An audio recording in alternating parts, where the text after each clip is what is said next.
खबर बलिया से है, जहां पूर्वांचल के दो कद्दावर ठाकुर नेताओं के बीच सियासी टकराव खुलकर सामने आ गया है। एक तरफ बसपा के इकलौते बलिया के रसड़ा से विधायक उमाशंकर सिंह हैं, तो दूसरी ओर योगी सरकार के परिवहन मंत्री और बलिया सदर से विधायक दयाशंकर सिंह हैं। दोनों नेताओं ने एक दूसरे का नाम लिए बिना खुले मंच से एक दूसरे के ऊपर गंभीर आरोप लगाए हैं। मंत्री दयाशंकर सिंह ने उमाशंकर सिंह को लुटेरा विधायक बताया, जबकि उमाशंकर सिंह ने अधिकारियों को धमकाकर उनके द्वारा किए जा रहे विकास कार्य को रुकवाने का आरोप दयाशंकर सिंह के ऊपर लगाया है। उमाशंकर सिंह ने बिना नाम लिए अधिकारियों को जेल भेजने की धमकी देकर उनके निजी पैसे से उनके विधानसभा के सामुदायिक स्वास्थ्य केंद्र को हाईटेक सुविधा देने में रुकावट पैदा करने का आरोप कैबिनेट मंत्री दयाशंकर सिंह पर लगाया है। पूर्वांचल के दो कद्दावर ठाकुर विधायकों के बीच वर्चस्व की इस लड़ाई ने बलिया से लेकर लखनऊ तक की सियासी हलचल गरमा दी है। अमेरिका से दूसरी बार ब्रेन ट्यूमर का ऑपरेशन कराकर बलिया लौटे बसपा के इकलौते विधायक उमाशंकर सिंह ने दयाशंकर सिंह का बिना नाम लिए आरोप लगाया और कहा कि वो गंभीर बीमारी से जूझ रहे हैं और कोई बीमारी से न जूझे, इसके लिए उन्होंने अपने विधानसभा के सीएचसी को आधुनिक सुविधाओं से लैस कराने के लिए जिला प्रशासन से अनुमति मांगी थी।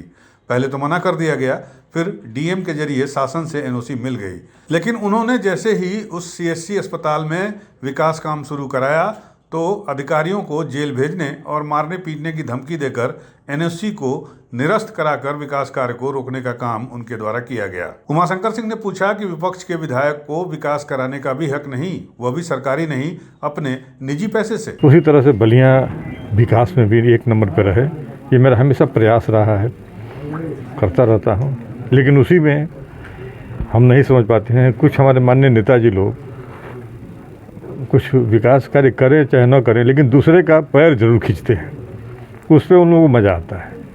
मैं कहता हूँ कि भाई बलिया के विकास में तुम सब मिल के कंधा मिला के चलो, तुम न होगा। अब दूसरे एक दूसरे का पैर खींचोगे तो ऐसे नहीं होगा। तो लेकिन लोग अपने स्वार्थ में पैर खींचते रहते हैं। क्या किया मैं प्रयास किया, मैं सोचा कि चलिए धीरे धीरे स्वास्थ्य विभाग पे, चूँकि मैं स्वास्थ्य से जूझ रहा था, तो जब मैं पहली बार आया तो मैं घोषणा किया कि मैं अपने क्षेत्र की जो सीएचसी है इसको मॉडल रूप में बनवाऊंगा।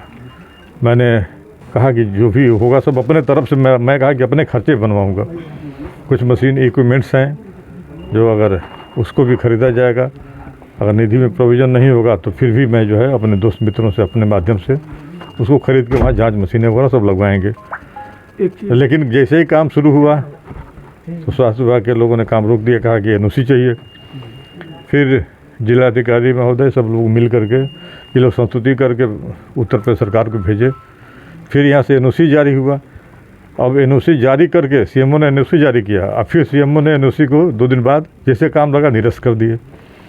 क्यों निरस्त कर दिए पूछा जा रहा है, तो वो बता रहे हैं कि क्या करें, बड़ा पॉलिटिकल दबाव था, मुझे निरस्त करना पड़ा। तो अब बताइए, अरे वो कोई उमाशंकर सिंह अपने लिए थोड़े कुछ कर रहे हैं। उधर योगी सरकार में कैबिनेट मंत्री दयाशंकर सिंह ने खुले मंच से बिना नाम लिए उमाशंकर सिंह पर आरोप लगाया और कहा कि बलिया विधानसभा में 52 करोड़ रुपए से बनने वाली सड़क का पैसा लूट लिया गया और आज तक सड़क को नहीं बनाया गया। एक और सड़क आवास विकास कॉलोनी में बना, जिसको लेकर बसपा विधायक द्वारा अपने निजी खर्च से बनाने का दावा किया गया था। मंत्री ने कहा कि उस सड़क का पैसा 48 करोड़ रुपए के आसपास आया है और वो कह रहे हैं कि हमने सड़क को बनाया है। दयाशंकर सिंह ने दावा किया कि अगर वह अपने चुनावी वादे को पूरा नहीं किए तो वह यहाँ से चुनाव नहीं लड़ेंगे और यहाँ के जनता के बीच नहीं जाएंगे। मंत्री दयाशंकर सिंह ने कह दिया साफ साफ कि अगर वो अपने चुनावी वादे पूरे नहीं करा पाएंगे तो वो दोबारा चुनाव नहीं लड़ेंगे। जब मैं विकास की बात करता हूँ तो बहुत सारे लोग उसमें रुकावट पैदा करने का काम करते हैं। उनकी कोशिश होती है कि विकास बलिया में न हो, तो उनके समय में नहीं हुआ तो मेरे समय में भी न हो, इसके लिए षड्यंत्र करते हैं। अभी तक विरोध करते थे, अब षड्यंत्र कर रहे हैं। अभी आप कुछ दिन पहले आप देखे होंगे कि मीडिया में दिखाते थे कि हमने रोड बनवा दिया, अपने पैसे से रोड बनवा दिया। यदि मेरी बात मीडिया के लोग सुनाओ, बलिया के जिलाधिकारी को वो रोड मैंने पास करवाया है, उसके लिए पैसा सेंक्शन करवाया है, उसके लिए 48 लाख रुपया बलिया के जिलाधिकारी के खाते में आया है। अब उसको कहते हैं कि हमने अपने पैसे से रोड बनवा दिया। ये क्या करते हैं कि थोड़ा सा बना करके पूरा पैसा पेमेंट उठाने का काम करते हैं।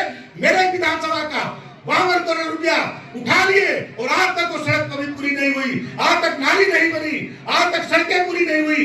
पैसा उठा करके घोटाले करने का काम करते हैं। ऐसे लोगों को मैं जवाब देने का काम करता हूं तो उनको चिल्लाना आता है। आज तो यहाँ करके बैठ करके बता दे कि कौन सा काम उन्होंने किया है। एक काम आज तक बलिया के अंदर कोई कंप्लीट नहीं हुआ। जब से मैं आया हूं तब से जाकर के बलिया का विकास हो रहा है। एक एक पाई का हिसाब जनता को देने के लिए मैं तैयार हूं। मैं आज आप सबके सामने कहता हूं कि जो मैंने वादा किया और उस वादा को यदि मैं पूरा नहीं करूंगा तो दोबारा बलिया में विधायक बनने का हैसियत नहीं रखता। एक एक जो आपसे मैंने कहा यदि मैं पूरा नहीं करूंगा, मैं आप सबके एक एक चीज का जवाब देने का 5 साल, आपने 5 साल के लिए मुझे जिताया। 5 साल अभी चौथे साल में प्रवेश करेंगे। 31 मार्च के बाद एक एक हिसाब ले लीजिएगा कि जो मैंने कहा वो किया कि नहीं किया, और यदि नहीं करेंगे तो दोबारा आपके सामने नजर से नजर मिला के देखने की हिम्मत नहीं करेंगे। अब इस टकराव का असर सिर्फ बलिया तक सीमित नहीं है, बल्कि लखनऊ की राजनीति में भी इसकी गूंज सुनाई दे रही है। गौरतलब है कि दोनों ही विधायक जो कि ठाकुर हैं, इनकी शासन में अच्छी पकड़ है, बावजूद इसके कि उमाशंकर सिंह बसपा के विधायक हैं। लेकिन इनकी कंपनी छात्र शक्ति पूरे प्रदेश में सड़क निर्माण और अन्य निर्माण कार्य का काम कर रही है, जैसे वो पिछली सरकार में कर रही थी। अब बीजेपी के एक मंत्री का विपक्षी विधायक पर खुला हमला और उस विधायक का पलटवार करना और विकास कार्यों को लेकर उठे सवाल स्थानीय राजनीति में पार्टी की रणनीति और छवि पर असर डाल सकते हैं। अब सवाल ये है कि क्या विपक्ष के विधायक को विकास कराने का अधिकार है या नहीं? क्या निजी खर्च से किए जा रहे कार्यों में राजनीति आड़े आ रही है? और क्या वाकई बसपा के विधायक उमाशंकर सिंह ने लूटने का काम किया है विकास कार्यों की आड़ में? और क्या ये सियासी जंग आने वाले चुनाव में बलिया की राजनीति की दिशा को तय करेगी? इन सवालों का जवाब आप भी कमेंट बॉक्स में जाकर दे सकते हैं। और अगर आपको ये वीडियो अच्छा लगा हो तो वीडियो को लाइक करें, शेयर करें और चैनल को सब्सक्राइब करना बिल्कुल मत भूलें। बलिया से अमित कुमार की रिपोर्ट।